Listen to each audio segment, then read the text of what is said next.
So let's begin by welcoming to our webinar today on Get the Most Out of Young Citizens, Build Skills to Analyze and Interpret Bias. We are glad to have you all here this afternoon. I am your host, Jessica Hayes. I am an active classroom certified trainer, and our presenter is Carla Weinhold. Carla is currently teaching in 7th grade world history in a middle school in northeastern Maryland. She is a national board certified teacher in the area of literacy and has been since 2007. She has taught elementary grades 1 and 4 as well as middle school social studies for the past 13 years. She also works with socialstudies.com with their active classroom and young citizens program. So now I am going to go ahead and turn it over to Carla. Thanks, Jessica. Good evening, everybody. Like Jessica said, my name is Carla Weinhold. I am one of the few Young Citizens National Trainers. So I'm excited to bring tonight's webinar to you, Getting the Most Out of Young Citizens, Building Skills to Analyze and Interpret Bias. So I have been teaching in suburban county area near Baltimore, Maryland for the past 23 years. Some of those years have been in elementary school, and then most recently have been in middle school. I know that as an elementary teacher, taking time to work with your students on looking at perspectives can be a challenge when we look at that both in social studies and both when we're in a literacy or ELA content area. And I know that a lot of our students, especially at the younger ages, we always ask, are they even capable of looking at different perspectives, or can they developmentally see different things from different perspectives? So can our students even understand what bias is when we're speaking? So the goal for tonight is to help you see how you can use skills of bias and how to interpret and analyze bias from a text perspective in your classroom. So the next activity I want you to do is there are going to be words that are going to come in on the screen. And I want you to say to yourself what color the word is written in.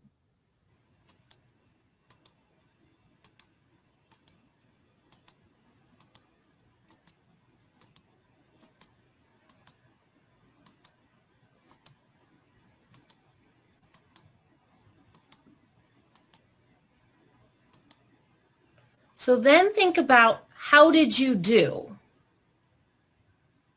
How accurate were you with the colors that came in on the different images? And if I had not given you the directions, do you think that the words you would have done differently on the activity? Did your brain state the color like the word blue, even though it's written in red, or yellow in yellow? So did your mind go to the color of the lettering, the color of the font, or did it go to the actual name of the color? So think about how your brain and perception can impact how you view something. And if I didn't give you the direction, think about what would you have focused on when I was having the different words and colors come in. So our goal tonight is to explore what bias is and then see as teachers how we can help our students analyze and interpret the bias, and then seeing how Young Citizens and the Young Citizens program can also support your instruction. So if you have questions as we're going through, you can use the chat, and Jessica will be monitoring that. I also have it up, so if you see me looking at my other monitor, I'm trying to just keep an eye on the chat so I can address any questions as they come up as well. So the first thing I want you to do is I would like for you to take a minute and in the chat share your definition of bias. So what do you think bias is?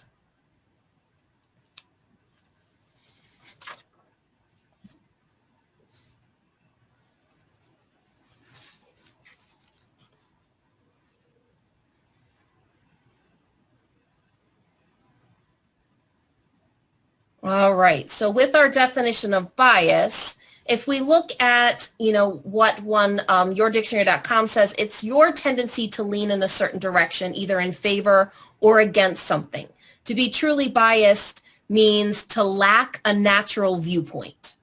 So you are no longer neutral on an issue. And then according to facinghistory.org, it's your tendency to believe that certain people, ideas are better than theirs, which can ultimately result in people being treated unfairly. So what you're bringing to the table. So if you look kind of at the image, is it half empty? Is it half full kind of idea? So your experiences bring, and your emotions at that time bring that perspective to the table. So when we're looking at bias, we need to understand, excuse me, that there are 3 different types of biases that we can have. So the explicit bias is your attitudes and belief that you consciously hold about a group, a person, an idea, or a concept. Whether it's positive or negative, it's your consciously held beliefs. Where then we have implicit bias, which are things that are outside of our conscious awareness, but it can still affect our opinions, our behaviors, the things we say. And I think it's important to note that our implicit biases can be changed as we evolve through time, as we discuss things, as we look at different issues. Our implicit biases can change. And then we have the idea of confirmation, our subconscious tendencies to kind of seek out and interpret other evidence in a way that affirms our existing ideas. So if you think about media and social media, going to always a particular news source, always going to CNN, always going to Fox News, always going to a particular newspaper that might confirm your tendencies, your beliefs, would be your confirmation bias. And a lot of times our implicit bias can affect our confirmation bias. So if we take a look at this first image, this was an image taken immediately after Hurricane Katrina in New Orleans. And this title above it is the actual title from one of their local newspapers. So just take a minute to look at that. And then take a look at another image from another newspaper right after Hurricane Katrina.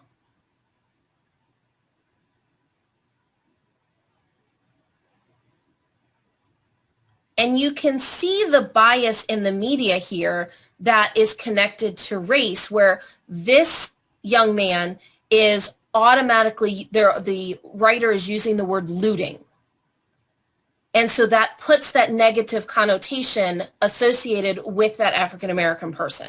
But then we look at the other 2 people who are both wading through, both having supplies in their hands, where they're just described as finding bread and soda at the grocery store, which could have been the same situation as the person in the first. So looking at sources and teaching our kids how to look at information and how to be able to find that bias so that you can be aware and look for that information is going to be important when we're working with our students. So I'm going to share with you a video called The Monkey Business Illusion. So I want you to just follow along. Count how many times the players wearing white pass the ball.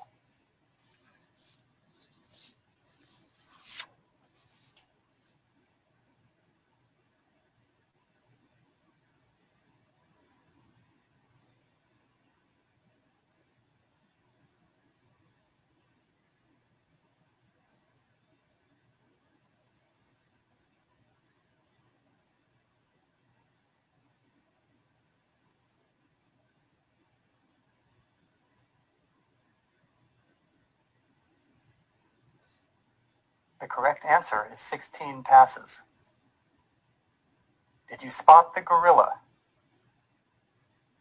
For people who haven't seen or heard about a video like this before, about half missed the gorilla. If you knew about the gorilla, you probably saw it. But did you notice the curtain changing color or the player on the black team leaving the game? Let's rewind and watch it again.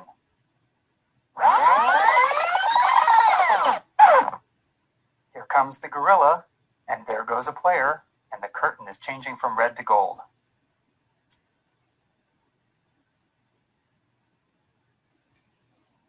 When you're looking for a gorilla, you often miss other unexpected events. And that's the monkey business illusion. So some people have seen that, and a lot of times, and I've used it with my students when I'm talking about, looking at the big picture and looking different perspectives, and they're like, oh, somebody told me about this. There's going to be a gorilla. And I'm like, okay. So then they watch, and then they completely miss the other two details because they're so focused on remembering to find the gorilla. So our biases and our information that we're bringing to the table can often influence how we see the world. If you're focused on something specific, like I am focusing on the gorilla because I know the gorilla is going to come in, but I miss the player leaving the game and I miss the curtain because I'm so focused on finding that thing.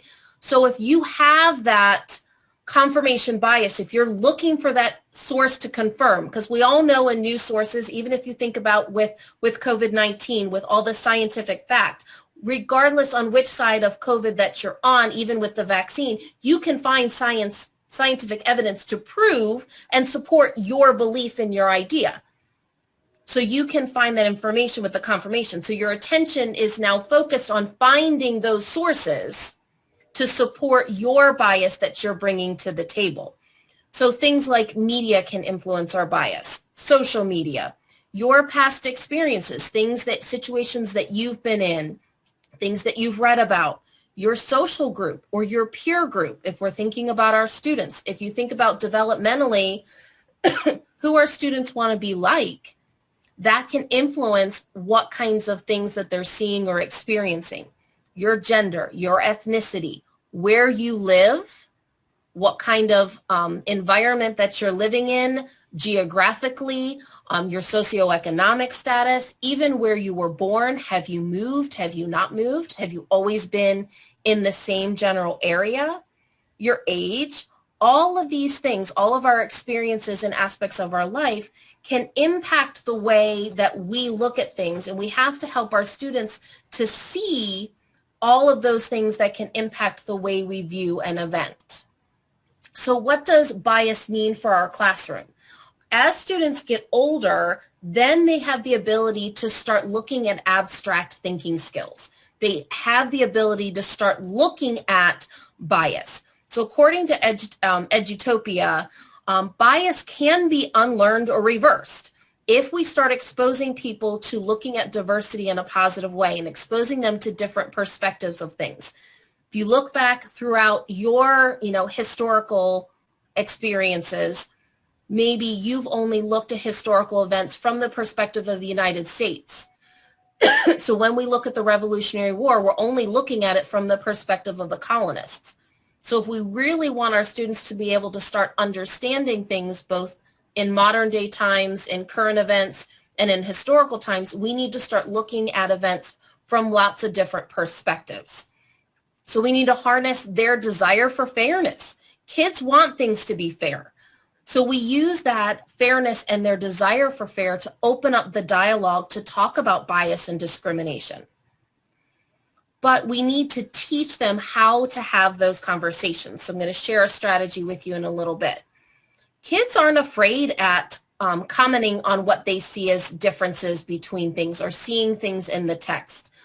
If we look at research from lots of the past decades, even if parents and adults are not talking about ethnicity and differences, children still notice those and do want that natural inquiry to find out more about those differences.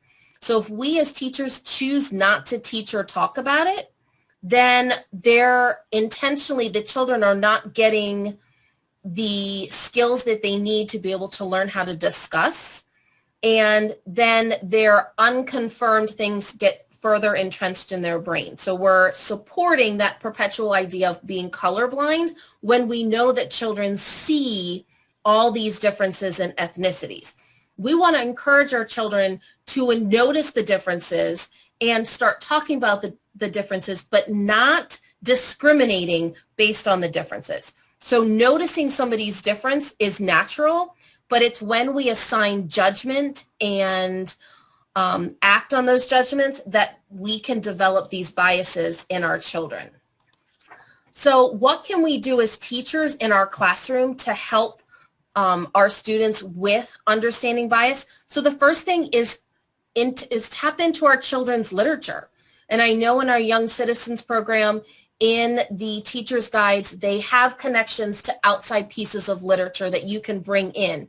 They have the leveled readers that you can tap into. So tapping into those things, whether it's through a read aloud, whether it's an independent study, whether it's a book study, that we're teaching students about different biases and different opinions and different approaches to different topics, teaching them about diversity and even teaching them about social justice.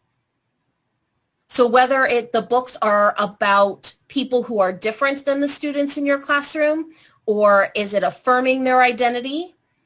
One that exposes biases and sharing stories of people who stood up to different injustices and things. But we know that read alouds is a huge part of our elementary classroom. So tapping into that is a natural way to connect biases and children's natural inquiry. So the next thing you can do is just tap into the news media. Find topics, find sources, bring those current events into the classrooms that connect in reading and writing and social studies, even bringing in math. Bring in news stories like an elementary student boy who was not allowed to bring a particular backpack to school because it was a source of bullying, and talking to the students about that and what can they do. A lot of our students have great ideas how to help each other and how to raise people up. So tapping into it and giving our students the opportunity to have a voice. Reading stories about people who have overcome adversity. The story of Misty Copeland being the first African-American appointed as a principal dancer. So using those teachable moments, using the current vice president as the first female vice president, even tapping into ethnicity. So being able to talk about those firsts with our students to be able to address those. Taking time to intentionally teach anti-bias lessons. We know that we face a lot of strategies. I know in elementary school, trying to find time to fit everything in is hard. And especially with a lot of people in virtual and hybrid and all in-person lessons, taking time to address our students' social and emotional well-being needs to be an important part of our elementary curriculum. Teaching them about teasing and name-calling, teaching them about identity-based bullying, helping our students and creating that classroom climate that can help them feel safe to be able to discuss things like that. And then setting time up to have explicit lessons on different social emotional topics and the skills that they need. Another way you can help your students is to give examples. Take advantage of things that the students are reading and watching on TV and the toys and the video games, and use that to explore these concepts of diversity and bias. Maybe taking a look at the holiday times about the games that are on, and are they marketing them for a particular person? If you look at all of the video game systems, they are very much marketing them towards the boys. So what are they doing to kind of tap into maybe the girls? What do the girls think about that? Is that something that they want to be engaged in? Or the American Girl dolls that are big when a lot of students are in elementary. If they're doing the marketing, are they always tailored towards the girls? So looking at some of those things that are taking place in the media that the kids are connected to. And the most important is the last bullet, is give them the opportunity to explore solutions. Get them to actually think about how they can make a social change, whether it's through a social learning project, whether it's through connecting in their community, or whether it's through just a discussion that you have in your classroom with your students. Consider those actions. It fits very nicely into the C3 framework when you're looking at that fourth dimension. So if we're looking at how people are depicting a homeless population, So what can they do as a class to help provide support or services? Maybe they do a food drive. So doing something that can enact a social change to help them understand that perspective and that stigma, and maybe learn about unfair housing policies that might be taking place, or reflect on solutions that can correct the homeless problem. Another activity that I found from We Are Teachers is to have them take an Explorer and kind of fact check. And this one I liked because this site actually had like a fake page about Christopher Columbus. And it's a great way to teach our students, does this even really make sense? So talking about some dates, that Christopher Columbus was born in 1951. So a little over 60 years-ish ago. So having them look at this and then having a conversation about some of the information that's in this source. Teaching them how to look at a source of information. I think with everything going on in the media, both social media and news source media, teaching our students how to look at a source, regardless of their age, is going to be a critical life skill. How to be able to look at something and say, is that really true? Or is that bias that media company is bringing in? And we need to teach our kids that it's okay to think differently. I constantly am telling my students when we're having discussions and we're looking at different sides of things that it's okay to not agree. And I said, actually, I'd rather you not all agree. It'd be a really boring classroom if we constantly had everybody agreeing that everything was the same way. But I teach my students how to be respectful, how to politely disagree. And I have to intentionally teach them how to have a discussion and how to disagree. Our children don't know how to react when somebody doesn't agree with them or somebody has a different perspective than them. So one of the ways that we can teach them is a strategy that I like called the DeBono 6 hats. And it's part of like the Socratic thinking method where you can have students look at an issue from 6 different perspectives. Now, pre-COVID and everything, I might have them, make a little headband out of construction paper so they visually know what one of the perspectives. But I want you to think about how can you use this in your classroom with your students? Because we want them to be engaged in analysis and thinking. And this does a great job of trying to look at and building higher level thinking. So when I use this with my students, especially early on in the year, I actually give them a bookmark that I make, and I have it on the next 2 slides, just so they can have that visual of what their role is. So one of the groups wears the blue hat, and this is kind of the summarizer. So when they're looking at the issue or the article or whatever we're looking at, their job is to just sequence the events, just to give me a summary, the main idea. Everything is kind of that basic understanding and application level. But then we have another group looking at the same article, but wearing the white hat. And they're just the facts and figures, the who, what, when, where, why. These are the facts. What do I need to know about? Where can I get more information? So going for those like computer data kind of things. And then we have the red hearts. Those are the ones with reacting with your emotions. So when you're reading that article, it's those stop and think moments. What does that make you feel like? Did your feelings change, that emotion? What connected best to your emotions? And then looking at what prejudice did you see in this? And then what was your hunch? What does your gut tell you? What is your intuition? And then reacting. What did you like or not like in the article? And then we look at the black hat, kind of our judgment, our judges. What should the reader be cautious about? Thinking about if they did this, what would be the consequences? Kind of that cause and effect. Thinking about the issue, and the solutions. What would work or what didn't work? What were some of the, oh, the author shouldn't have done this, or things that you disliked? And then you look at the positive aspects with the yellow hat. What are the half full kind of things versus the black hat, the half empty things, the values, the benefits, the pros.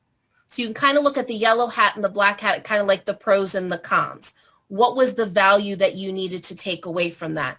And then we have the creative thinkers, the green hat, where they're looking at alternative ways, alternative perspectives. How else could somebody, so the author in this situation solved a problem this way. Well, how else can we look at that solution outside of maybe something normal? So this would be great when we're looking at that dimension for that social justice and making that social change. This would lead to a great project with that. I like when I use this with my kids to rotate them through, because the first time I tend to say, okay, pick which hat. I give them just the general top part. Pick which hat that you're drawn to. And this is a great way for me to kind of get to know like some of my kids. And I love the kids who go for the green hat first, because then I get to see who my out-of-the-box thinkers are. And then I switch them around on the next reading that we do. And I try to pick them something maybe a little opposite, or something I think would be a strength for my student, but maybe they're not seeing that yet.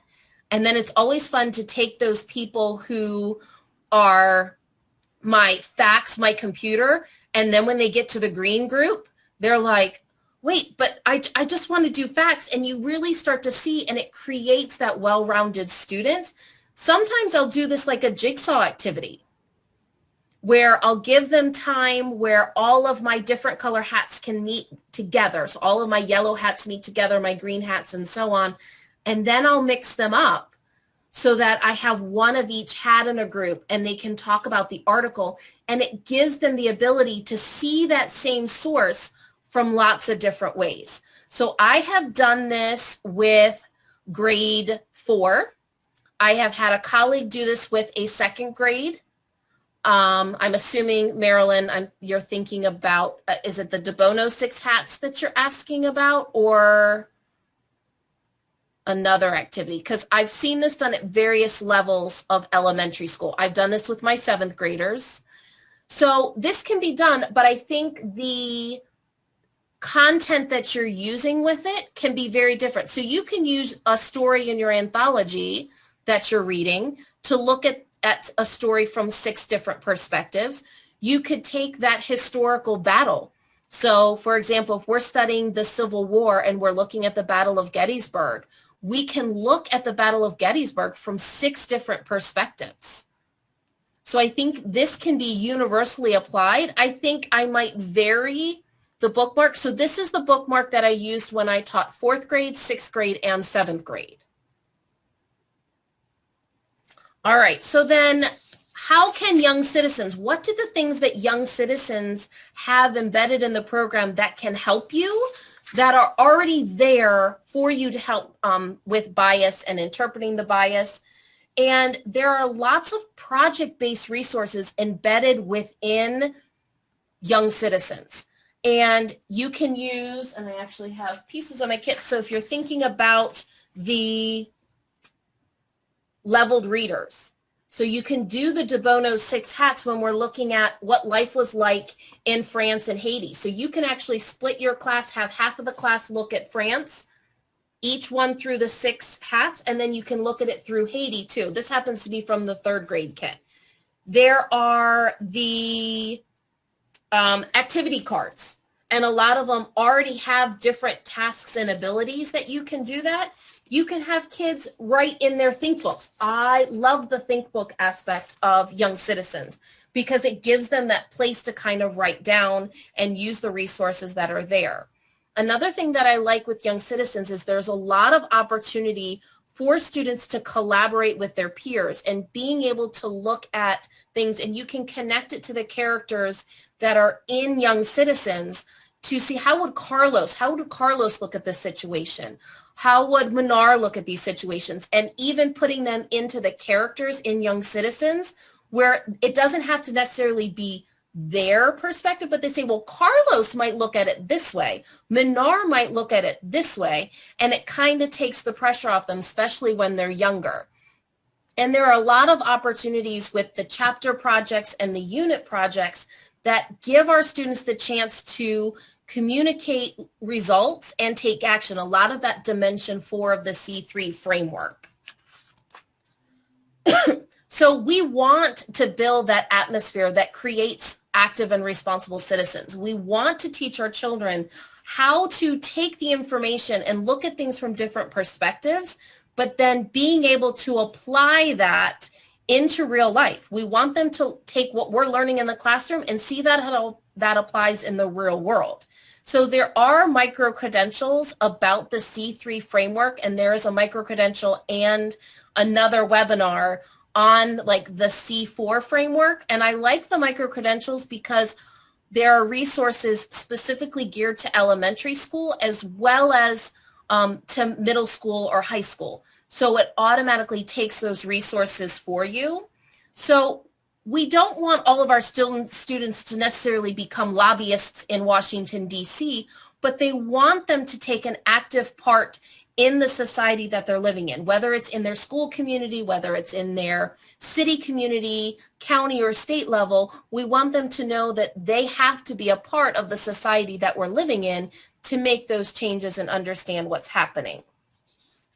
So I like this quote from one of our social studies blogs that is embedded within Young Citizens in Active Classroom, that it can be the culmination of your work, but it's the moment when our students stop seeing what we're doing in the classroom as schoolwork and start seeing the connection between what they do in school and everything that happens in the world around them. That's kind of like the aha moment when a student goes, oh, wait, we do that. So in my classroom today, we were teaching about ancient Roman government. And when my students realize that there are things in ancient Rome that we have in our modern day society, and they start going, oh, I see why that innocent until proven guilty and all of these other kind of government concepts, they start to see how that impacts the bigger world that they're in, and they start making those connections. So some other applications for your classroom is we don't want our kids to just learn about government.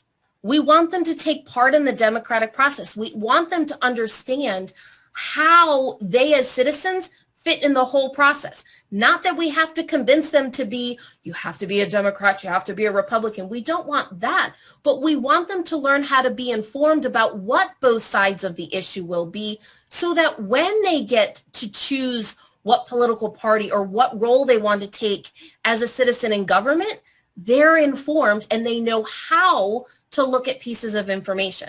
Because we need them to understand that civic life requires knowledge and skill, and we need them to work together as citizens. And I always tell that to my students, like, we have to learn these skills in our classroom so that when we go out in the real world, when we're adults, we can function as a society. Because if we don't figure it out now, we're going to be a mess later.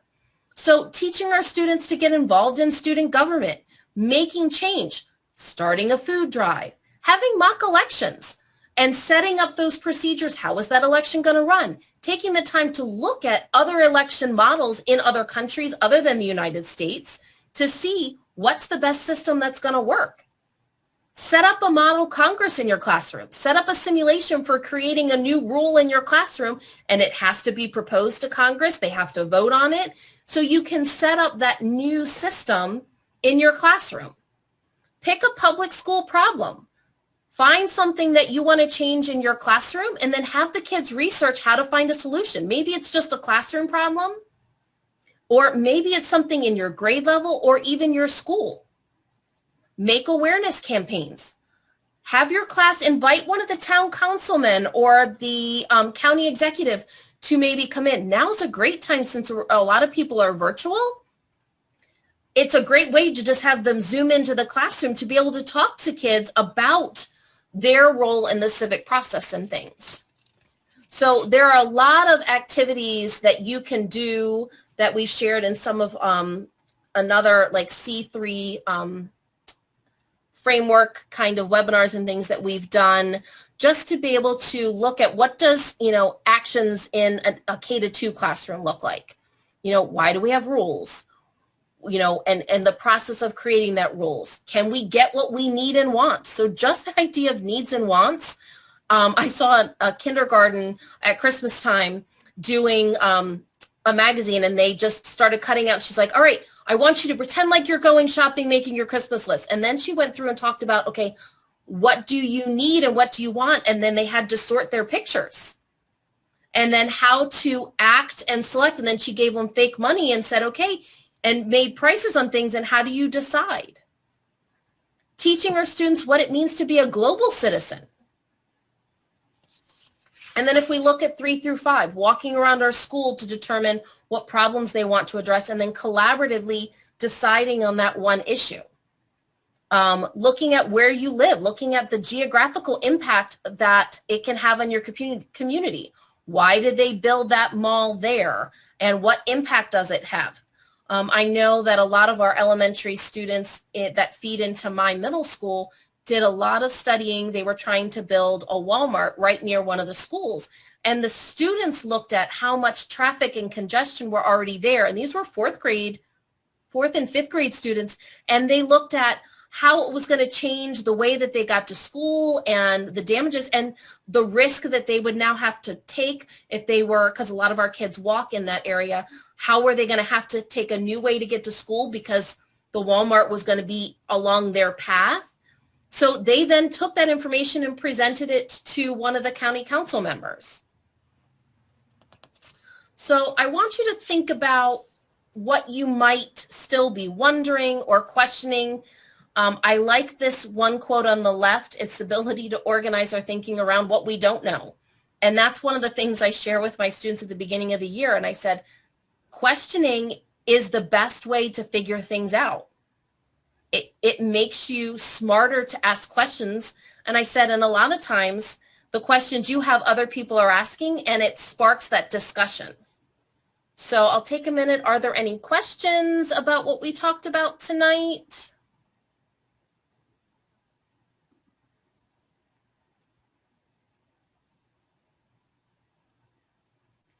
So I want you to think about, and I do this with my students, only I actually, pre-COVID, give them a roll of toilet paper. I bring in a roll of toilet paper per period, and I pass the roll of toilet paper around, and I tell them to take as many squares of toilet paper or sheets of sticky notes, whichever I'm using, that you would need for the day.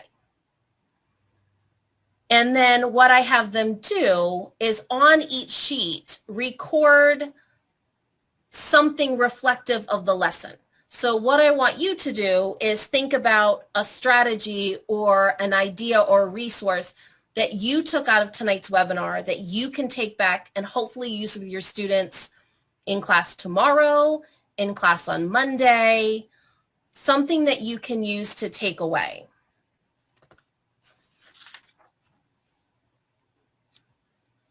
And Jessica, I'm going to turn it back over to you.